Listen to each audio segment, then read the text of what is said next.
नमस्कार। आदर्श विद्या मंदिर कोलिया की ऑनलाइन क्लासेस में आप सभी का स्वागत, अभिनंदन। आज हम पढ़ रहे हैं पाठ 4 त्योहारों का देश। त्योहारों का देश कविता में बताया गया है कि भारत में अनेक त्योहार मनाए जाते हैं।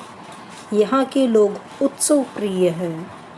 यहाँ हर एक दिन, हर ऋतु, जीवन से जुड़े हर कार्यकलापों को उत्सव की भांति मनाया जाता है। भारत देश में रक्षाबंधन, स्वतंत्रता दिवस, दशहरा, दीपावली, ईद, क्रिसमस, मकर संक्रांति, गणतंत्र दिवस, होली आदि अनेक त्योहार हैं जो कि यहाँ पर मनाए जाते हैं। यहाँ अलग अलग धर्मों के लोग सभी धर्मों के त्योहारों को मिलकर के मनाते हैं।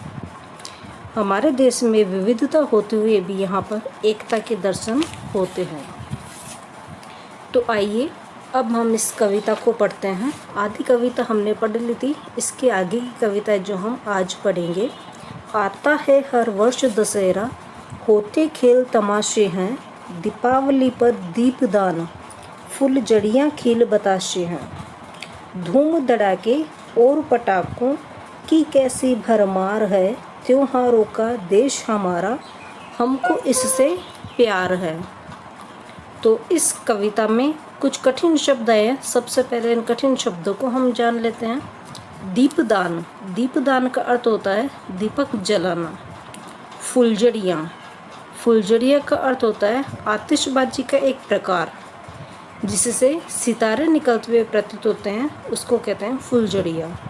भरमार, भरमार का अर्थ होता है बहुत सारा। अब इसके सरलार्थ को हम पढ़ेंगे। आता है हर वर्ष दशहरा, होते खेल तमाशे हैं, दीपावली पर दीपदान, फुलझड़ियाँ खिल बतासे हैं। अर्थात कवि कहता है कि वर्षा ऋतु के बाद आश्विन माह में प्रतिवर्ष विजयादशमी या दशहरा का पर्व होता है। इस दिन कहीं खेल तमाशे होते हैं। दीपावली पर दीपदान, फुलझड़ियाँ खिल बतासे हैं। अर्थात दीपावली का त्यौहार लोगों के जीवन को उत्साह और उमंग से भरता है। इस पर्व पर सब जगह दीपक जला करके रोशनी की जाती है और मिठाइयाँ बांटी जाती है।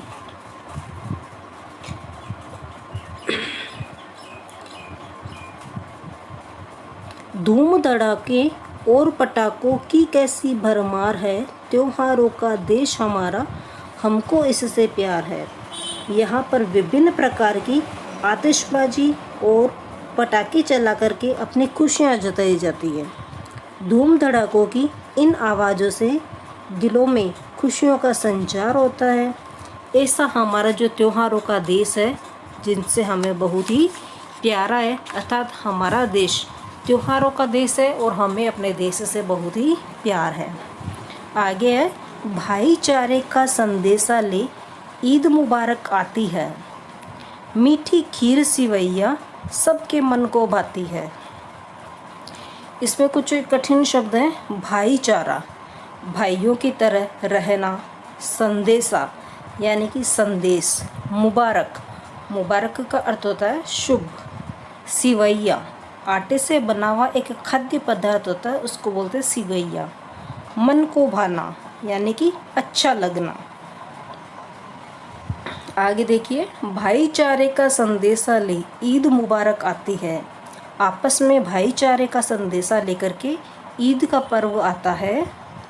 इस दिन लोग अपने घरों में विशेष रूप से खीर और सिवैया बनाते हैं। आया ना, मीठी खीर सिवैया सबके मन को भाती है। यानी कि इस दिन लोग अपने घरों में विशेष रूप से खीर और सिवैया बनाते हैं जो सबको बहुत ही अच्छी लगती है। सब लोग आपस में गले मिलकर ईद की मुबारक कहते हैं।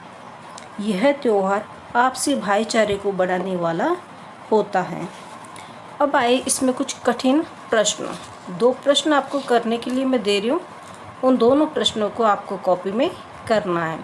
भाईचारे का संदेश कौन सा त्यौहार देता है? उत्तर होगा ईद का त्यौहार भाईचारे का संदेश देता है। दूसरा है, फुलझड़ियों और पटाखों का त्यौहार कौन सा होता है? तो इसका उत्तर होगा दीपावली है वो फुलझड़ियों और पटाखों का त्योहार होता है। इस प्रकार हमने कविता पढ़ी और इस कविता में आए कुछ कठिन शब्द अर्थ मैंने लिखे हैं। वो कठिन शब्द अर्थ और ये 2 प्रश्न आपको कॉपी में करने हैं।